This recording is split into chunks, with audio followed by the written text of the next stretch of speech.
વડોદરામાં માંજલપુર વિધાનસભા બેઠકની પેટા ચૂંટણી માટે મતદાન. માંજલપુર બેઠક પર ભાજપ કોંગ્રેસ વચ્ચે સીધી ચૂંટણી જંગ. 62 સ્થળોએ 260 મતદાન મથકો પર મતદાન. કુલ 2.19 લાખથી વધુ મતદારો કરી રહ્યા છે મતાધિકારનો ઉપયોગ. દરેક મતદાન મથકે પીવાનું પાણી, વીજળી અને શૌચાલય સહિતની સુવિધાઓ ઉપલબ્ધ છે. દિવ્યાંગ અને 85 વર્ષથી વધુ વયના મતદારો માટે વિશિષ્ટ સુવિધાની વ્યવસ્થા. રેમ્પ, વ્હીલચેર અને સ્વયંસેવકોની મદદથી સરળ મતદાનની સુવિધા. 2022માં માંજલપુર બેઠક પર નોંધાયું હતું 60.48% મતદાન.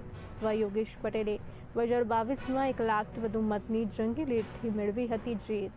ભાજપ પરંપરાગત ગઢ જાળવવાના પ્રયાસમાં, કોંગ્રેસ પણ જીત માટે મેદાનમાં.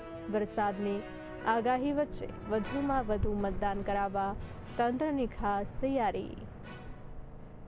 મતદાન કર્યું છે, શું સવારથી શું માઇન્ડમાં હતું આપના?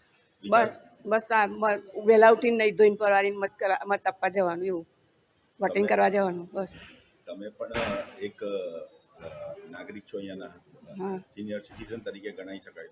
તમે આટલો ઉત્સાહ દેખાડો, બીજાને શું કહેશો? બસ બધાને એવું જ કહેવાનું કે વોટિંગ કરવા જાઓ શાંતિથી, આપણું સારું થાય. બીજું આપણું કામ થાય બધું. સવારથી શું માઇન્ડમાં હતું તમારા? કારણ કે ઘરનું કામ બી કરવાનું.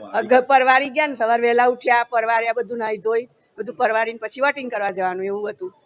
એટલે કાલ રાતનું જ હતું મગજમાં કે વોટિંગ કરવા જવાનું, એટલે વહેલા ઉઠીને નહીં ધોઈને પરવારીને ફટાફટ કામ પરવારીને જતા રહીશું, વોટિંગ કરી આવીશું પહેલા, પછી જોબ પર જવાનું.